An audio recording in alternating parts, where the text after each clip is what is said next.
This trip, I was hoping to actually build that Mach 33, but I don't think I have enough time. I think I got to take the Hoyt that I got that's 80 pounds. Yeah. It's going to be warm weather at least, right? I think so. I think I'm okay on temps. Like, it's not going to be terrible, and I'm going to blow through anything I shoot at without question. So, yeah, looks like I'll most likely be taking an 80-pounder. I guess I could still do it. It's just my once I got the call from Townsend that said, "Okay, I'm taking an extra week off. I'm going. We can do it." I thought I'd have a little bit of time down in Tennessee before I had to go. Now I don't. So I'll probably just take one that's done. I probably ought to perhaps see how many arrows I have. I think I need to build some arrows. Like right now. Yeah. Oh, no flippy. Yeah, and I just bent my damn. Isn't that great that economical camera monitor flips around like that? It's fabulous. Well, you decided to get the only camera of our generation that doesn't have a flip screen. Yeah, no, I know. I was trying to do old Dodsley a favor because he's like, I'm going back to Canada. I'm like, well, just sell me your camera. I'll take it. And then I never even thought about that it doesn't have a red button on the front. Yeah, because you would think like all of them have have a record one on the top. It's in the back, and and the monitor doesn't flip around. It's like, ew. God. The new version of it does. That's $1,000 more than the old version. Is there a future version of you that's going to get into the camera reviewing business? Never. No, I don't know if I could ever speak eloquently enough about it. I mean, I've owned enough of them. God, I've got. Yeah, your camera inventory has grown quite rapidly. Yeah, I've become a connoisseur of sorts. Yeah. Let's see. I've had two A7Cs, a 6700, A1, FX3. Why am I drawing a blank? ZVE1. Probably gonna buy another ZVE one. That old slow-mo camera. And the old Wave Free Fly, and now Ember. Ember. Is that the brand Ember, or is it Wave? It's Free Fly. Free Fly is the brand. So same brand, yeah. Same brand, but it's actually cool. Color gradable. Clarity's a lot better. Files are a ton bigger. God. And you can slow her way down. Like way down. Well, we're gonna be able to do some really cool shit with that. Yeah, when are we gonna see some footage from that, baby? Okay, gotta get some. Yeah, I'll get it. I'll take care of it. Do it a couple. Yeah. Soon we contemplated trying to throw it into the bow reviews, but the bow reviews already take an hour and a half a piece to film as it is, and there's a lot of them, and some of the brands have been really great. I'd like to thank just about every brand that I'm dealing with for getting me the bows way early. Like, I'm not on any kind of a crunch on pretty much any of them. I've got half of the Bowtech launch, but not the whole launch yet. Hopefully that'll still get here with plenty of time. The only one that hasn't been super great is Matthews. I literally have, from the time I get the bows, part of this is my fault because I'm going to be gone. They were able to get them to me 4 to 5 days early, but because of the timing of it, I was hoping it would be more, and I've got less than 24 hours to turn them around, unfortunately. So we'll be crashing through it real quick. So you're going to get the dream team together, you and Dodley, and just do a little late night working? Well, it's better than I thought. So originally when I thought when I was coming back from Oklahoma, which, mind you, I took a day off of the hunt to get back, I thought I was going to have, like, Dodds was going to have to stay up at night to finish it, to launch it in the morning. I thought. But it looks like I'll get here with more than enough time that he can actually, I said, how many hours do you need for each one? And that kind of thing. It looks like he won't be up past like 9 or 10 that night. So, and as long as he uploads them to YouTube and we don't have any problems with the uploads, he could sleep, and I'll make sure that they launch, because Matthews is also the only one that didn't give me a firm time that, yes, this is what we're doing, and you do not need my consent to launch at this time. I still am in a, hey, I'll let you know. I'm like, Jesus. Oh, good Lord. Hey, don't worry about you. We'll let you know. Yeah. Well, and Don't worry about you. We'll let you know. the gripe about that, which I don't want to sound like I'm just bitching, because I'm grateful that I get these things early so I can put these videos out on launch day and at adequate time that everybody gets to see this stuff almost immediately, so they're not stuck waiting for a review for 15 days or 30 days or 60 days or whatever, So I don't want to sound ungrateful, but I'm ungrateful. But I'm a little ungrateful at the moment. It always seems like the one that I'm scrambling to do really quick, where the other ones tend to be a little easier to work with. But yeah, last year, good example, I was like, you can't launch until I text you and say you can launch it. Meanwhile, I watch 2 or 3 other videos go up, and I'm still not putting it out. I'm like, hey, can I launch this? Like, I'm watching Lancaster's video right now. The bastards, yeah. They're like, okay, go ahead. I'm just like, That's what weird. I don't get it. Yeah, I don't know. But It is what it is. There's a whole lot of, what's the word? There's a whole lot of like security and fear and worry on that end of somebody putting something out early. Probably because it's happened before. I know there was one year that a particular bow shop toured the factory and was taking some pictures and stuff and put those pictures out a week early, and there were pictures of freaking new bows in it. And it was like, whoops, someone's gonna get in trouble for that. But yeah, in my defense, I have never released a product of any kind ever early without consent, ever, not once.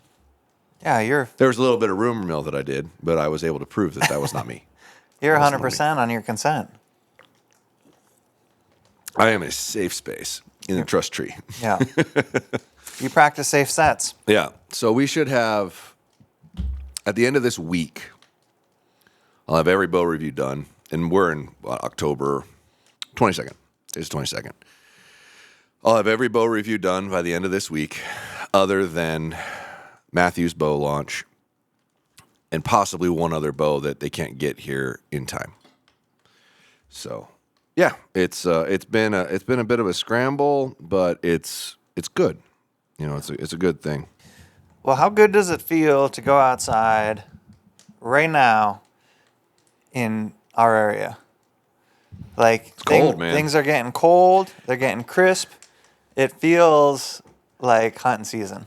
Could tell you, I love that, man. I know when it's time, when I walk out in the morning with my cup of coffee out to the hot tub with my phone, and I gotta be careful that I don't slip on the deck, because there's a layer of frost on it, and I don't know how many do you have a deck at your house, or is it? No, it's just patio? Like a little back patio, yeah. Right. So the synthetic decking is slippery as shit. Like, if it gets a little frost on it, like, you better be walking like you're on a sheet of ice, because it gets slippery. You can do the old grease lightning slide across it. It very much feels that way. Yeah, it's pretty spooky. Yeah. So, and it's that time of year. I've been paying attention to the weather since I drive here. You are in a little pocket of cool air. Yeah, it's traditionally a little colder right here. Oh, and it's not really necessarily a pocket of cool air. It's that we're in a valley. So it gets less sun. It takes longer for the sun to actually hit the valley, and the sun goes away sooner, which is naturally throughout the year. It remains cooler here. So in the summer months when it's hot, it's not as hot right here. It never is. Now, my cousin's in a real interesting belt on that side. It'll be 5 to 10 degrees colder at his house than it is here in the winter. Like, he'll have snow way before I ever see snow. And he'll still be digging, like having piles of snow that are melting when there isn't a speck of snow anywhere on this side of the mountain. It's kind of like that Spirit Lake belt area that just gets snow early and it stays way longer. It's pretty interesting the way those thermals work and the way the wind patterns work. You just get different temperature variations. It's pretty wild. Well, you're born and bred from some pretty amazing whitetail lineage. I have a website called podiumarchery.com that has all your archery needs for $99 and up with free shipping at that scenario. Comment down below on what we don't have that you're looking for in archery stuff. And I have a discount code. It's discount code TimC. It'll help you save a few bucks on most items. It helps support what we do. And if you want to support this podcast, subscribe wherever you're listening. Leave it a review. That really does help. It helps us reach more people. And That's a good thing. And if you want to understand how to find animals and how to kill animals, you got to know where they're living. And Mark Livesey's course at Treeline Pursuits is the most effective way to do that. And we have a discount code over there as well for 20% off. Discount code Josh and Tim. So you can find the animals that apparently I can't find anymore either. I need to use it because I can't find them because I suck. Yeah, I'm not good at it. I need the help too. And all of this stuff always will be linked right down below in our description if you want to check it out or you want more information. So I think my dad. If we pan the camera around, we're looking at a lot of beautiful. There's a lot of good whitetail up there. What would we call like the score? Like a lot of 140 to 160 bucks on that wall. Yeah, I think that's accurate. Like beautiful Washington deer. There's probably a couple of 140s because my dad mounted a lot of his early stuff because he was just so excited that he killed a nice buck, and then he got to a point that if it wasn't like at least in the high 150s, he didn't shoot it. He'd sit and wait and sit and wait, which. That man, I will state he benefited from baiting being legal in this state before anybody really knew that was a thing. Like he was probably one of 5 people that were baiting in Spokane County. Yeah, he lived through a sweet era. He really did. To be able to hunt whitetails. And had some good permissions of places to hunt. Most of where he hunted was within 2 miles of here. Really? Yeah. Most of those deer came within 2 miles of here. He just got permission from landowners, knocked on doors. One of his strategies was he had a plow truck, and he would go randomly plow neighbors for free. Yes, that's great. He'd just drive up to their house and remove their snow and go on to the next one and go on to the next one and go on to the next one. My dad still does that for people. And then he'd hop in that truck and in the spring or the summer and say, "Hey, I was just curious if I could hunt your property, and I know I saw a decent looking buck out here a month ago or whatever, you know." Amazing the amount of people. Oh yeah, absolutely. You're the guy who plows me out in the freaking winter. You bet. And dude, he would go around like he'd take off midday and he wouldn't come back till midnight. He went to every freaking house and went, "Oh, there's snow. I'll get it out. Oh, they don't have somebody plowing. I'll remove their snow." Just going and doing it. And I always originally thought, "Oh wow, he's just really nice." I was like, "No, that's his strategy to get permission to hunt." Well, it could have been both too, right? Which not to say he wasn't nice. He could have really been, from the kindness of his heart, which I doubt, but is possible. But he definitely benefited from that. But I can tell you this: that guy went up in a tree higher than anybody I'd ever seen because he was a cigarette smoker, and he wanted to be able to still smoke while he sat there. What are we talking, 30 feet? So 40 at least. Like 40 was like the bottom threreshold. That's fucking scary. Oh, dude, I had one that was. How was 60. he climbing? I had one that I'd climb up in the tree and rangefind to the ground, and my rangefinder was read 21 yards. How was he climbing that? Like screw-in pegs? Limbs mostly. Like you'd get up to limbs and then limbs, and just spider monkey it up. Okay. Yeah. And he would get in there. And there was no harness involved. For sure. No, yeah. Those are for pussies. This is pre-harness. This was pre like I can't remember the brand, the organizing body that like tests tree stands and verifies that they're safe. Oh, this is pre that. Yeah. Like some of the tree stands we sat in early on had like a tree step with a square tube piece, and that's what you hook the tree stand on, and then just a cinch strap around the back. And you're sitting on a tree step, basically.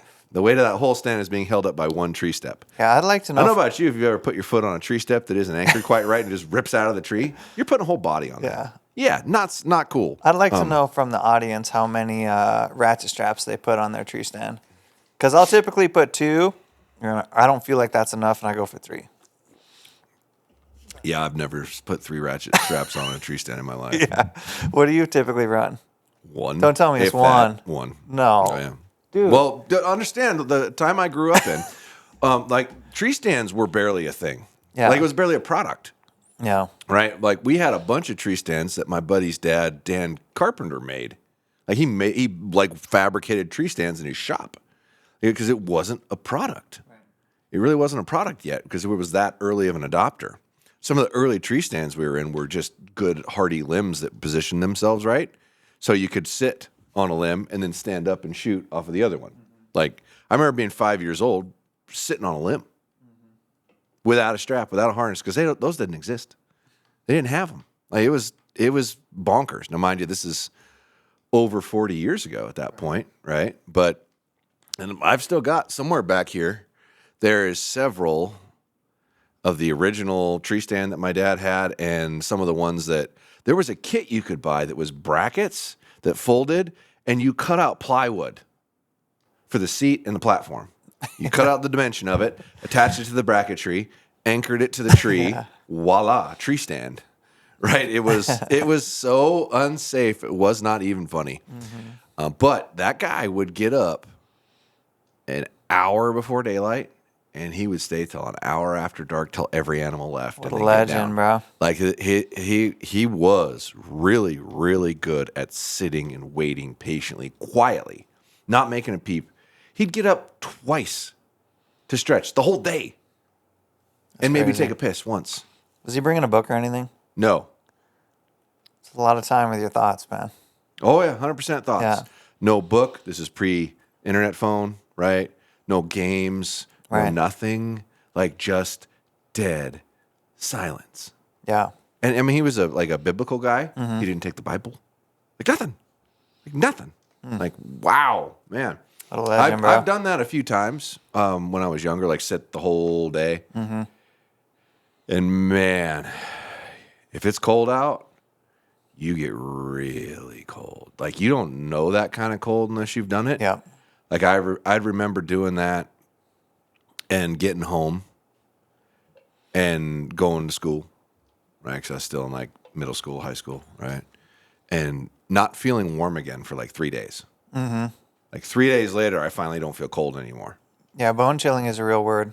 It's legit. Like it's wild how cold you can authentically And the get. stillness is like the problem because if you can move around, you can get things moving. Yeah, which is why I really prefer like tower blinds and things like that because you get up, move around, that doesn't matter. Which makes sense. Your evolution into the command in the sky with a Mr. Heater and an iPad and Dude, a lazy like, boy. Why are you torturing yourself? I saw some stuff. Like I've thought about this a lot. If I ever, I would love someday to have a chunk of dirt in a state where you can hunt that has good whitetail hunting, that you can hunt pigs year round and is prevalent in pigs, and you can feed. I would build like a tiny house on top of a fucking thing and just it'd be like in your house and shoot out of it. Like, yeah, that's what I'm talking about. Like you turn on the game, but you're always hunting like 24/7. It's just, we could be shooting a pig at any moment, but just living your life quietly. That sounds great. Yeah, permanent structure. Just, and mind you, An adult's treehouse. this is not from the sport standpoint. This is just fun, like having a couple buddies over. Hey, come on down to Texas or Oklahoma or whatever it is. Play some cribbage. Yeah, let's just play some games. Yeah. Let's fucking football game, be on and have a couple beers. And, oh shit, deer coming! It just sounds so fun. Like some of the stuff I've seen now that obviously the social medias and TikToks and all that stuff, the little video things you've seen. I've seen some of the coolest stuff. I'm just like, that's like a house. Oh, that's what your feed that you're is. hunting out of. That's what your feed is filled with right now. I haven't seen one in a while, but Okay. I don't like anything. Okay. So I have like the worst feed on the planet because I just don't like anything. But I think they know because when you pause, if you pause on something, yeah. I think So they there you'll start to. I've noticed if I like set my phone down on something and it keeps cycling, then all of a sudden I keep seeing things like that, even though I didn't like anything and I didn't click on anything. But I probably should start trying to filter my mind-numbing feed. That I don't get on it very much. I really don't. Like I That's a avoid good thing. it. I avoid it like the plague, but it might be interesting if I actually tried to get on and filter it to things I'd really like to see. Yeah. Yeah. You definitely learn some stuff. I think you almost see a trend of like the more creating a person does, the less consuming. Because there's just like it's like you just don't want to be a part of it all the time, Yeah. Yeah. I don't even know if it's that. It's just I don't have time. I struggle with time. Like, dude, I was up at 6 this morning. I did my morning ritual for hot tub, shower, coffee, clean up everything from last night, get all the bow review stuff done, wipe the board down, get it ready for the next one, rearrange the toolbox, hour-long video conference for gray light, grab a couple more things real quick, and I almost had everything on and ready when you walked in the door to do your pod. I'll get done with the pod here, and I haven't gone and talked to Dan. I talked to him right when I got home, and I usually try to say hi a couple times before I leave, and I'm leaving in a couple days, so I'll probably run over there and say hi to him, and just, I know he dealt with blackovis a lot, and see if he's got any input into them closing. Oh, yeah. Did we talk about that in the last one? No. Yeah. Yeah, that was a pretty abrupt thing. It's very abrupt. I know very little about it other than what you've told me. I Did they heard put out stuff. I heard some out a- inside stuff, but not from them, from people that did affiliation. Have they put out a formal, like, hey, this is... I don't know if they have. I know I've seen it on Bow Sight and Archery Talk, and at least a half a dozen different people message and say, hey, they're closed and filed. So one thing I saw said they filed Chapter 7 bankruptcy. I don't know. This is all hearsay somewhat or whatever. speculation. You can see if you can look it up. But Yeah. yeah, they've been I'm around just a long curious time. to see if they put out a... Okay. Did they I'll just formally read do this. something? It says, there's a post that says, it's with a heavy heart that we share the blackovis and camo fire of closing operations. For years, we've had the privilege of serving one of the most passionate outdoor communities in the world, the hunting community. Thank you for your loyalty, feedback, laughs, and trust. Our mission was simple: make great gear accessible to hunters and outdoor adventurers. Whether you were a new customer last month or a customer since 2008, together we built a brand and a movement that far exceeded humble beginnings in the basement. For that, we thank you from the bottom of our hearts. From all of us, thank you for being a part of the journey. So that doesn't really give too much closure into like a why or a what. It just says, thank you, we're closing our doors. Who is that posted from? Blackovis. Blackovis. Okay, Yeah. so that was them. Got it. Yeah, so that's a formal announcement.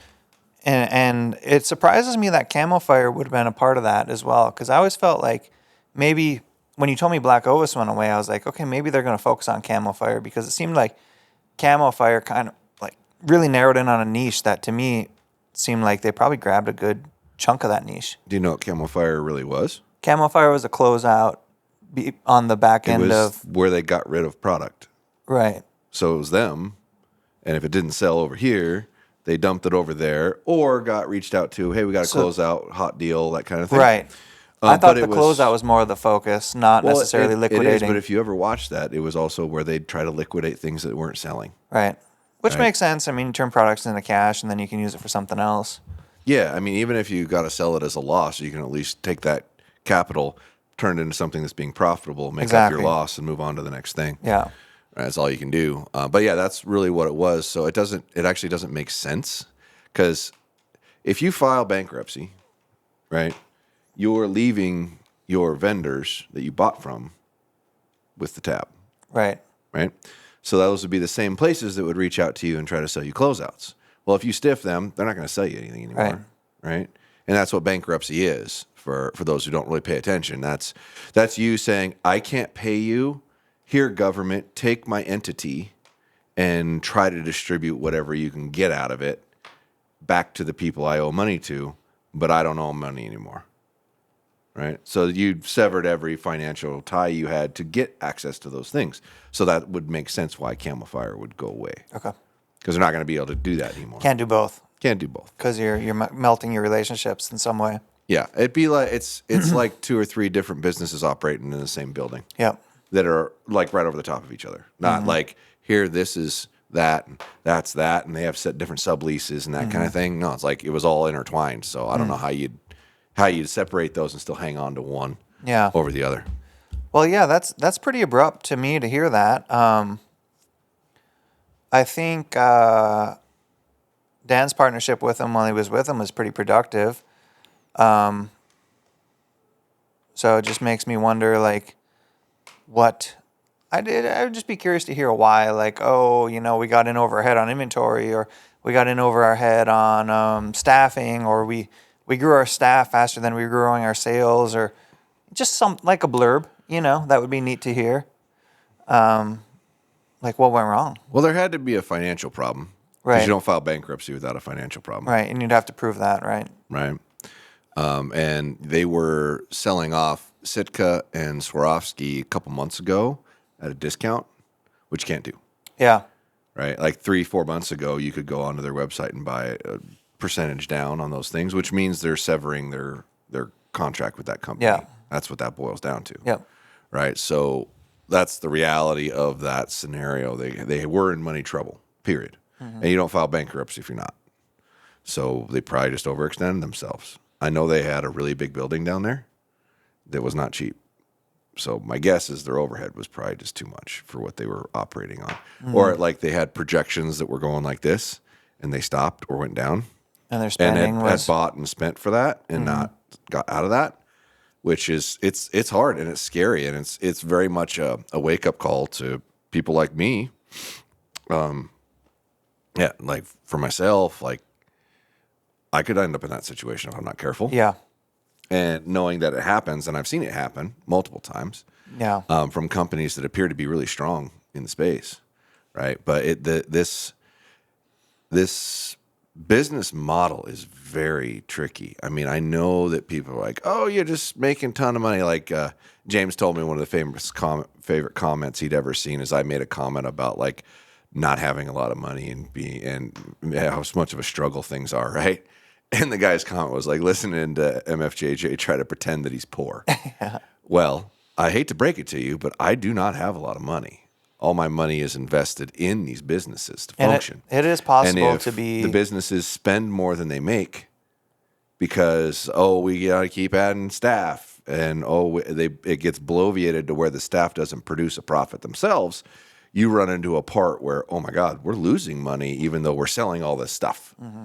And it's a very, very delicate line. And I know they skirted the coupon code line for a long time, which hurts your bottom line.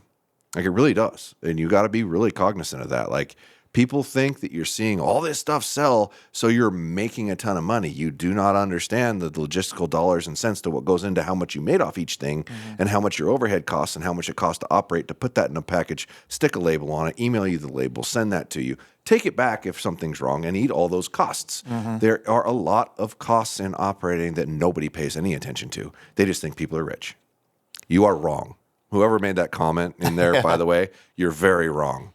I am not wealthy. Well, it is possible to have wealth on paper that's not liquid, right? Yeah, I had to get an audit from the bank to establish a line of credit to increase it, and they told me what I'm worth. I'm like, where? Where is it? Explain that to me, because no, I'm not. It's like, well, you have this and this and this and this and this. I'm like, well, yeah, but I can't like take that and spend it. Right. You don't pay your bills with assets. No. Yeah. It So doesn't work like that. yeah, it's a good perspective. If you start paying your bills with assets, There's trouble. you've got a real big problem, Yeah. because that means you're not profitable. Yeah. But blackovis never did anything that was like jarringly wrong. Like I haven't heard any stories. It's like, oh, they screwed this up, or No, I think they were operating in a relatively positive business environment. I think they just, I'm willing to bet they probably just had like a projection and went, well, we're going to need this much, and we're going to need this, and we're going to need this, and we're going to have to get this in place. And then things just and split they apart. established it before it actually got there, and then it didn't keep continuing to grow. Do you know Kendall at all personally? I think I met him once or twice, or talked to him on the phone once. I'm sure he knows who I am, and I'd recognize him, but we didn't have a relationship. Yeah. And he's the sole owner, I believe. I don't He know if was. I don't think he was at this point. Oh, okay. I'm pretty sure that they had brought in. Is there a group involved, or? Yeah, I think. Okay. I don't know that for a fact, but I could have sworn, because I know he wasn't. Towards the end there, he wasn't. He had almost no involvement with the buying. He was trying to get out of it. So if that's the case, he probably wasn't the sole owner at that point. They probably had other people involved. And I know a couple of years ago, like he at one point had like the importing rights to Crispy. Right. And now somebody else owns all that, and he got out of that too. And that might have been to try to help feed blackovis. I don't know. I don't know the inner workings, and I don't know the guy. I just know if you filed bankruptcy, you had money problems. Yeah, it's a very curious thing to happen. Like you said, it's like probably a pretty jarring wake-up call to be like, oh, this thing can go the wrong direction as well, you know? Yeah. Yeah. Yeah, I would hope that anybody involved with what I'm doing looks at that and goes, man, maybe it's just not just green light of, hey, we're making so much money. It's like, you're not making as much as you think, and you can't just get blatant and not care about it. Like if you're spending your days not figuring out how to make the company more money, you're probably costing the company money, not making the company money. And if the bigger you get, the more that you got, you can't absorb it. Like, and that's what happens as companies scale. You keep, we need more staff. We need more staff. We need more staff. We need more staff. Like, okay, is all that staff being as productive? How much of that isn't turning a profit? Are you hiring someone that's productive 30% of the time and dicking off 70% of the time. And the bigger you get, the more common that is. Right. You know, the water cooler talk, the things of that nature. You put 30 people in a space instead of 3, 5 of them are going to be standing around dicking off. Yeah. I guarantee it at different times. Yeah. And the more people we have and the more staff we have, the more common that is. And whether you get that or not, it can be the death of a company. Just because you want to not be productive for 20 minutes and you're like, oh, it's no big deal. We're fine. Look at how great everything is. It's like, go ask that to blackovis. I bet it looked like everything was great for a really long time. And honestly, I think it was. I think they had a model that was working really well for them. But the irony of it, because I don't watch a lot of YouTube videos at all, but Dan's had popped up and I had helped him with something, so I was curious what he put in it. So I clicked on it and watched it for a little bit, and he was literally opening a box that he had just gotten from blackovis of this sample and that sample for because he's got a new cameraman editor guy, and got him gear for being in the woods, right? I'm assuming was what it really was. And oh, it's these pants and this shirt and these boots. It was $1,000 worth of stuff, right? And that was within the last 2 weeks. And they just filed bankruptcy and shut their doors. Meanwhile, they're sending out $1,000 this guy, $1,000 that guy, $1,000 that guy. Like, might have something to do with it. Did that net you a return? Interesting. It's a real thing. Like, because all the way up to the end. But once again, if you know you're going to file bankruptcy, you don't care. Right. It doesn't affect you if you kept that $1,000 worth of stuff and left it to be sold, or if you gave it away to somebody. Sure. Right. But I guarantee you, the flow of those things did not stop at any point. Yeah, that's weird. It's an interesting model, man. Yeah. To me, it felt like, they wanted to be a bit of like the Amazon model for hunting. I mean, you've probably had more interaction with them than I ever have, because you used to have some involvement, right? Not really. We used to chat with their marketing guy a little bit, who had moved on. Mm-hmm. He seemed okay, but yeah, no, I and I don't buy it. Like, I'm at a stage where I don't really need like new hunting stuff or new hunting gear. I'm just focused on like going out and using the stuff I have. So I'm not really like an avid consumer. So I'm a little curious for people who are like trying to buy hunting gear, where are they buying it from? Was there a shift in that? Are people starting to buy it from a different retailer, or what's like a popular retailer for? Well, there's definitely more options than when they started, right? blackovis was one of the first ones that I ever remember. They were the first, like, probably outdoor hunting based online retailer, or I don't know if they had a catalog in the pre-times, because I know a catalog was before. I wouldn't know, yeah. They might have. But, Go Hunt didn't exist, right? And I didn't exist. Lancaster existed, but they were mostly catalog. I don't think they had really worked into the online space. Who else is out there doing that? That's a bigger name. That's what I'm curious from the audience is like, if you're trying to buy your hunting gear online. I'm blatantly forgetting something. Well, Gearful, obviously, but they've been growing, and they're been new, growing every relatively. year. They're relatively new, but they've been growing they've been growing well every year. I just have friends who work there, so I know those things. Yep. I'm trying to think, like, That's Midwest. I'm curious. Yeah, well, I'm thinking of like mountaineering, backpacking, outdoor. Oh, you have like clothes. REI and shit like that. Yeah, but like, I don't count that. That's been around forever. Right. And they got stores all over the place. Right. It's not like a one warehouse shipping people product or two. Sportsman's Guide. Warehouse. Sportsman's Warehouse. So now I'm talking about. I bet you Shields probably hurt them. Shields, yeah, that could be. Because that's the one chain store that does really emphasize and focus on the online portion of it as well, and is like a high end brand only. Like that's kind of their emphasis. They only really want high end stuff. Whether they're providing the right environment for that or not is arguable, but that's what they focus on, and that's what I think blackovis really focused on, was high end gear that was a little more exclusive, a little more harder to get. Because I would see them be able to distribute things like they were distributing Kafaru at one point. Nobody had Kafaru. Yeah. Some of the D2C stuff, they managed to get their hands on some of the D2Cs. And they also did a pretty good job with their private label products. Like they had some blackovis labeled stuff. Yeah. That was like more affordable. decent quality. When you remove the retailer model and you're the one making the product, you can actually sell it to them for quite a bit cheaper. Yeah. Because there's not the retail markup. And they did an okay job with some of that stuff. Like I had some of their old merino. I had some of their old, like an old puffy, and it was fine stuff. Like it wasn't stuff that I feel like I'm getting from a Walmart. You know, like it was definitely a tier above. It was a quality. Yeah. Yeah. Yeah, like good bang for your buck kind of stuff. Yeah. For sure. So, yeah. I don't know, man. I don't know. It's weird though. It's very abrupt. I think there's more to it, and then we'll hear in the near future. You know. Yeah, I would be curious for Dan's insight just because he dealt with them constantly. I guess they were still distributing his branded stuff. Yeah. So if you bought something that said Oak Shape on it, it was coming from blackovis. Even if it shows Dan's website, it was being distributed by blackovis. Yeah, and it's probably not too often that you're in partnership with somebody to that capacity, and they call you up one day and they're like, "Hey, we're done. We're not we're done. That happens. We're going out of business." Yeah. That's well, and it does make me wonder how many people they told ahead of time. Yeah. I don't know. Maybe you'll learn a little more. Maybe we can share a little more in the future. Yeah. Yeah. Yeah, we'll see. Yeah. I'm sure some more details will come out about it, but it was pretty abrupt. It was just like, whoop, oh, Jesus. Wow, closed. Yeah. Okay. Well, as we carve into whitetail season here, what are you excited about?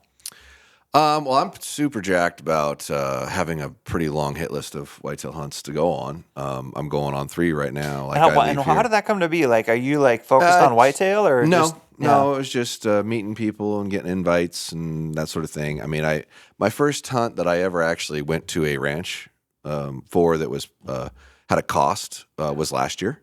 I'd never done that before, and I went to a place outside of Midland that I really enjoyed going to. Went with some people that I really enjoyed going with, and was invited back. And it was a management hunt, so it wasn't anything fancy.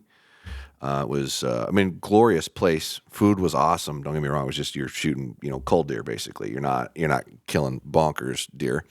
And it's like travel and 3 days hunting, right? And I got invited back for that and was offered a trophy one too.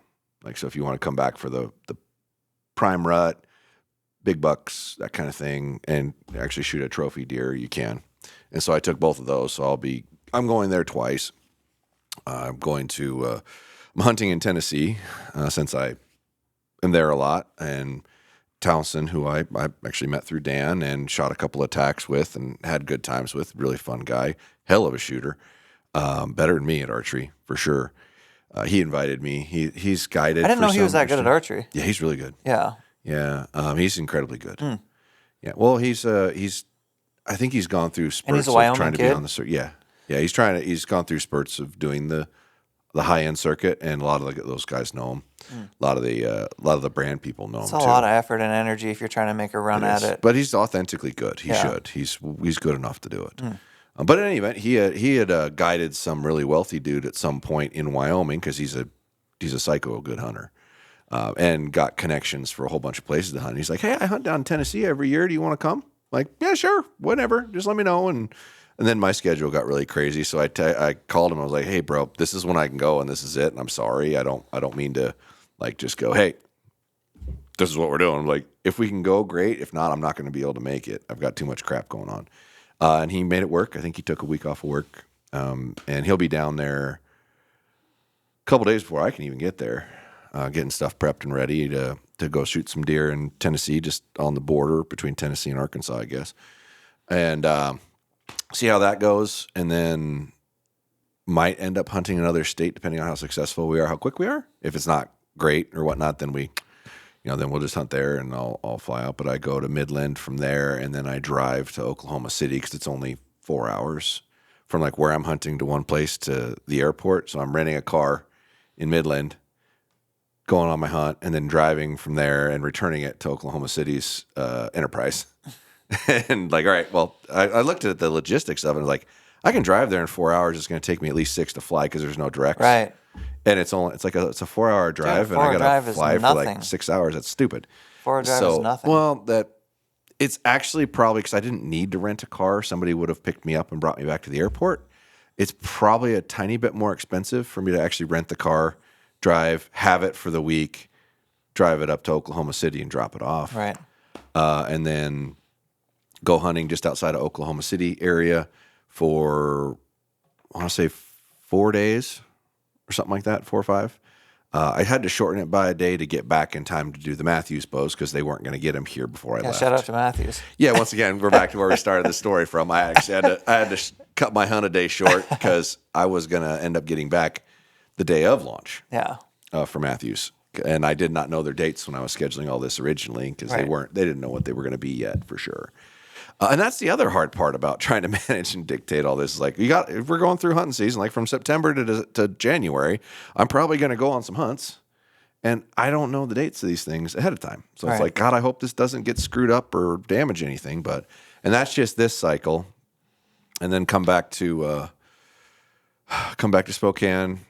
I think I'm here for a little over 2 weeks, something like that. A little over 2.5. And and then I fly out the day after Thanksgiving to Nashville, and then I fly from Nashville to Hermosillo, Mexico, and do that mule deer hunt again. And Brandon's coming to that, and just got James roped into it. So really? Yeah. That cheap bastard's paying to go kill a big mule deer in Mexico. Really? Yeah. That's cool. Yeah, so that'll be a good time. And then I'm booking flights for that now, and then I have to actually. So I'm flying in from Nashville, and I'll actually be going back to Midland from Mexico. So I hope that doesn't look weird to the Mexican government. Oh no, he's coming in here and he's going out there, and I guarantee I get searched. I don't think the Mexican government cares too much. Yeah, well, I don't know these days. Who knows? I think the U.S. government's the one that cares. Yeah, well, they might pull me aside in importing because I'm like, well, why are you coming here? What are you doing? Yeah. Why'd you come from here and go to there? Well, if you are going to consider traveling Canada and Mexico, we have a program called Global Entry. Yeah. That basically gives you expedited access back into the U.S. And it's also adjacent to the pre-check. Okay. So they're basically the same thing. You just have to jump through one more hoop to get Global Entry, which is what I have. I got, because I've always had pre-check at the airport when we've traveled. Mm-hmm. And I don't technically have pre-check. I technically have Global Entry, which is, and then pre-check comes with that. Okay. How hard is that to do? You just have to schedule a meeting at a place they do it. So you have to go show up somewhere and answer a few questions. And I'm sure they run your background and everything to say, hey, this guy's okay. And then they issue it from there. So you just have to be willing to do that. Does it get issued relatively quickly? I can't remember. This is years ago. Yeah. All right. But I think so. That. Yeah. I'll look it's into probably that not going to happen between now and when you travel. I doubt I'm not going to not be doing that. But for the future. Gotcha. And if you're going through Canada or ever into Canada, it's just like saying, hey, this guy's okay. I think you're less likely to get searched and fucked with. I mean, I don't do a ton of international travel, so I can't be like, I'm not that guy, but yeah. Gotcha. It's an extra layer. Okay. And it's basically you're not paying any more than you pay for pre-check, I don't think. Yeah. So. Yeah, well, I don't mind paying for it. That's travel fine. hack. Travel hack. Yeah, no, that's Global Entry, right? Call that Global Entry. Yeah, right. and there's a couple. I'll look into that as soon as we get done. Yeah. There's a couple things within it. You could choose, I don't know, you could look into it. Which one makes sense? There's one called a Nexus, and a Nexus gets you expedited access into Canada, I think, and back from. And Nexus is technically the same as Global Entry. When I had finished doing my interview, the guy says, when you renew, you do Nexus. And he winked at me. Because I think they charge more for Global Entry than Nexus, although Nexus is the same thing. Oh, okay. So you could look into it. But he winked at me and told me when you renew, you do Nexus. Okay, so do I just do Nexus, not Global Entry? Just look into it. I don't know. There's 3 options. Yeah, this is many moons ago. I'll ask ChatGPT what I should do. But a guy winked at me and told me to do Nexus, so there's something there. Okay. Yeah. Good to know. Interesting stuff for the international man of travel. Well, it's now my third time. This will be my third time going to Mexico in the last year. I still haven't done Canada yet, but I'm sure I will. That's what I originally got my passport for, was to go on that hunt in Canada that ended up being not great. Yeah. So it's It's definitely valuable to me, and I still don't have TSA pre-check. Really? Yeah, I just haven't sat down and done it. Yeah. Well, there you go. Then it's a no-brainer to go. Well, but here's here's the reality of it. Just being fair. Yeah. I've got clear, right? So if it's Yeah. a big airport, you go right through without any problem. My sister signed me up for that because she had it or something. Said, "Here, we'll just add you to mine, and here you go. You'll be good." And ironically, I frequently am at the airport like super early, and they're not even open yet. But I frequently see the airports that I've gone through that TSA pre-check isn't any faster, or it's barely faster. Every once in a while, you'll get a really bad backlog, and it bites you. Like when you and I were both going, and you just looked at me and smiled and walked into the other line. I'm just like, "You bastard!" Yeah. But it's not been super common because of when I typically travel. I'll get there I'll be like one of the first people there because I'm leaving early. And there's typically not a massive line, other than for some reason in Spokane. Well, almost every time I do Spokane, it's usually bad. I've had it for probably like 7 years, and definitely there was a time where it was a travel hack. I don't travel enough now to know. I prefer not to fly. But it's nice to have. It's an option. Good enough. What about on these whitetail hunts? Are you committing to like a broadhead and a bow setup yet? So I was hoping to put together one of the new PSEs before I left, but I kind of running out of time. And there's a new Hamsky arrow rest coming out that I was supposed to have by now that I don't have. And I was like, well, I can put it on that, and I can do a video on that, and then use that as my bow that I actually hunt with for these trips. And I don't have the reps. I won't have the reps in it. So I'm probably going to grab the Hoyt that I was hunting with in September. Because it's built, it's 80 pounds, and it wasn't ideal. I would have rather shot 70 pounds for sitting in a tree stand or sitting in a ground blind or that kind of thing. I can shoot it, so it's not the end of the world. But I'm running out of time. Once again, how long it took, like I just got the primes, and I thought I was going to get those last week. So there was a whole bunch of time I had last week that it's like, we've done everything we can do. So we're just waiting for bows to show up. So I wouldn't. So you're thinking the Hoyt's going to get the starter? Yeah. I think the Hoyt's probably getting it just because that's. I mean, I still have. I got my Matthews that I antelope hunted with sitting up there, but I really only have 2 current bows that I've got a lot of reps behind that we're set up to hunt with. Yeah, I love looking up at that Matthews with the giant chunk of weight right on the riser. That one is the current one. It has no weight on the riser, smarty pants. Oh no, it does. Yeah, it does. We've got that's not a pound. That's a half weight. pound. It's a half pound. Yeah. It's a half pound. That MFJJ sells and distributes on his website as well. The front bar's got a big old giant weight on it too. It's like, oh wow. Hey, I love having a light bow so you can throw more weight on them. Well, you can put it where you want, and it's more effective. Exactly. For sure. But I'm looking up there, and there's about 4 or 5 bows that just need to go away. You just take them down to the shop and say, here, get rid of these. I don't need these. Yeah. There's actually a couple of the old Dartons up there that I just need to get rid of. Well, we should give some space to these elites. We have some elite bows that are launching, and Josh has got mixed reviews on them. But yeah. Well, I shot the Ethos a couple years ago, and I could not complain about that bow. I really liked it for the time, and draw cycle to speed ratio was nice. This looks like it's got similar cams. Break it down. This is Varos. It's their new. I want to say it's 30. Let me look at that. 32 axle to axle, 6 5/8 inch brace height. 25.5 to 31 inch draw length, 338 feet a second. I want to say it shot like 330 or just right under it. So 330 bow. That's kind of middle of the road, right? And they're saying this bow weighs 4.55. It weighs 4.9 pounds without that on it. Okay. So one. Little misrepresentation. It's blatant. Yeah. That's blatant. Like I can't unbolt I can't take every single thing. I think I even took these off when I weighed it, trying to get it like how is this so far off? Yeah. So I've done most of the bow reviews to this point. I mean, I'm pounding through the rest of them this week, other than the exception of a couple. And I think the worst weight off I've been is a 1/10. Like you're almost a half a pound off. Have you had a chance to mess with this timing system? Is it working well? Yeah, it works fine. It's very similar to the old steel cable Martin system that was made forever ago. It works fine. Yeah. It's a great system. I like that a lot. I think that's cool. So this came into their target bow, and then they passed it on to the started on Honeyman. the target bow, and now I'm sure they'll add it on every bow they come out with. That's in the high end. The bow's just so heavy, and I'm like, have you not got the memo? Like, and you're lying about it. Like, I can see if you're 2/10 off, maybe you're not lying. You know, maybe somebody somewhere said, well, we can do this and this and this, and look, it weighs this. There is no way you weighed that and came up with 4.55.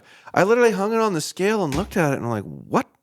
And then I went and grabbed another bow and put it on the scale to make sure there wasn't something wrong with the scale that I'd already weighed before. And I went, nope, that's exact. That's right. What's going on here? And so it immediately, and I know I'm going to get massacred in the comments of that video. It'll be out before this is out. That, oh, what a hater, and rah, rah, rah. I was like, you immediately put me in a bad place because you're blatantly lying. Like, there's no reason to do that. You don't, it's not like you're not going to know. I don't get it. Yeah. And I've been asking myself that for like the last 3 cycles. That bow, I think, is heavier than the frickin' Ethos. Yeah, I'm looking at this, and coming from shooting the ethos, however you'd pronounce that. Ethos. I think that's ethos, whatever. Either way, it doesn't matter. It's very similar. Like, the timing thing is new, Picatinny is new. The grip is similar, which I like. It's a nice grip. I want to see all these companies go to a modular grip system. I want all of them to go to a version that we can slide a grip over, and they make a grip, and then third parties can make a grip. I think that's a great accessory that every bow could have. And I don't know that, like the change that Darton made this year, like Darton, where there's an insert. But it'd be nice if you could sleeve it over. Well, then it's going to get big. Yeah, I don't want to do that. Well, like Matthews. Yeah, then your structural dimension in the middle of the riser is real narrow. Well, but you got to understand that their engineering and their machinery can do things that not most others can't. Right. Okay, so you can't just use that as a standard. I can still want what I want. Well, it doesn't wish make in one it hand, shit in the other. Yeah, Tell me right. which one gets full first. Exactly. That's a great quote. But that is my wish, that we can have interchangeable grips on all these bows, because a grip is a personal thing, and, like, you know, most people like a grip that looks like this. I do. But God, wouldn't it be cool to be able to throw another grip on? You know? Yeah. So I want that for the whole industry. And then I see Picatinny on the bottom, Picatinny on the top. So maybe limb legs go on the bottom. What goes on the top? A clamp on to, like, pull on a tow rope or that sort of thing, or some variation thereof. Probably some kind of a GoPro mount. I would guarantee a GoPro makes a Picatinny mount with a bracket, so you could do that on it if you wanted to put a GoPro on the front of your bow. There's advantages to all that stuff, right? Yeah. You lost me when you were so far off on what you said. Like, I'm sorry, but there's no excuse for that, because you know I'm gonna say it. Yeah. Like, what are you doing? And I've got bows that are similar axle to axle or longer from other brands that published a heavier weight. Yeah. All right? Like, you can't just sit there and pretend like it's different. Like, you can't do that anymore. Yeah, you could do that 5 years ago. You can't do that anymore. Somebody somewhere that made that decision should be fired. Yeah. You immediately turn Josh into a very nasty boy. Well, Jesus Christ, guys. It's not like this is my first year doing this. Like, I am going to point out that you're lying. Yeah. And then you're going to make me the asshole. Is what you're doing. You're making me the asshole. You're making me, to every elite fan out there, the asshole of this situation, because I'm the one saying you're a bad boy. And then, oh, he hates elite. I do not hate elite. I hate lying. Lying is what started this whole fucking thing. You're lying to people. I do not accept that. That is not okay. We are in an industry of people, generally really good, honest people. And you're just fucking lying to them. Whoever made that decision shouldn't have a job. Because another brand did that, blatantly lied a couple of years ago, which started my, oh my God, am I going to end a dealership by what I'm going to say? because you lied so bad, I can't not just shit on you for it. That guy lost his job too. Guy who made that decision lost his job after like 6 months. So you can't lie. I'll give you a little bit of leeway. Like, oh, you could have, it's possible, maybe it scales off a little bit, whatever. You can't be a fucking half pound off. You can't be a half a pound off. It's just crap, man. You can't do that. God, why you do that? Piss me off. It's stupid. Now we got Josh pissed off for the rest of his day here. You fucking ruined my day. But you did tell me on the way in that like there's and then pop out like one of the nicest youth or short draw length bows I've seen for a reasonable price and great performance and an accurate weight. This fucker's not off by a half a pound. Yeah. How is that off by a half a pound? This one isn't. Yeah, let me see this. And that's just the reality of it, Tim. You just published a lie and then didn't do the same lie over here. So it's not like you had a fucking bad scale when you were weighing these things. You just chose to lie about it. Don't do that. God, I sound like an asshole. I don't want to do that. Yeah. But you're making me do that. Well, I mean, you're just measuring stuff, I know. right? Yeah. So measuring stuff isn't like a negotiable, right? Like Yeah. you're just measuring stuff. Oh yeah. No different than if you say your speed is X and I come up with Y, but everybody else's is not off by that much. You're lying. Like we could debate about the feel of a bow, right? So you can debate about feel. You can't debate about sound, which I still haven't got an exact numeric breakdown metric for sound. Like if it hits this number, this is your score. I'm still trying to be like, well, that's kind of in the middle. Well, that's a little lower than the middle, a little higher than the middle. So I'm varying the points by that. But I have a speed and a weight number. Period. Just measurement. It's like stepping on the scale in the morning. It's Yeah, not lying. and then on 15 points of my 100-point score is based off of honesty. Why is 15 of my 100 honesty? Because when I started this, you were all fucking lying. Because it's important to you. Well, it's important to the consumer that what this thingy says it does, it does. Mm-hmm. And there was just no accountability for it. So I had to make my scale of points based on the fact that there's been no accountability. Mm-hmm. So there needs to be a reasonable amount of accountability here for being dishonest. So, but that bow's great. That bow's nice. It doesn't have the timing feature, but it's got lateral, Does this have quarter shell length adjustments? I believe so. The tag should say it. I can't remember if it's quarter or half. I'm not positive, but it says half on the tag. Okay, well, it's half then. But that bow's like, I think it was $800, $900 or something like that. Yeah. Good, solid platform. It was fast. Like at 28, I want to say we did the math backwards and it'd be like, that boat shoot like in the 330s. Like, what's the A-to-A? I'm not seeing it. It's got to be on that tag, dude. It's going to be on the front of that tag. Okay. Or open the tag up. They're not on there? Yeah, it is. Yeah. Say it. Okay, so this is dope. This is 6.7 brace height. Yep. If I remember right, when I did the math backwards, it was short A to A. Yeah, when I did the math backwards, it was as efficient as anybody's faster bows in a shorter draw length at a lighter weight at a lower cost. Okay, it's 30 and an eighth. Yeah. And it also puts string angle on here. I've never seen string angle listed. Yeah, Elite's been doing string angle now. 36.4 degrees, which is cool. Yeah. I don't know if that's good or bad, but it's cool that it's on there. Adjustable let off. Draw length 20 to 28 and a half, which is great. That basically takes most youth potentially into adulthood. Like 28 and a half. That's most youth, almost all women. Like, 28 and a half is what I shoot right now on most bows. It's either 28 and a half or 29. Yeah. So I could be running around with this thing. Dan could be running around right in the middle of this draw length and be just happy as a clam. But no, to be able to go from 20 to 28 and a half and you're saying this thing feels good? Yeah. You think I can draw back on camera without dry firing it? I don't know. You looked pretty stiff earlier when you were playing with these things. It's got a great back wall. I mean, that's a really good bow for the money.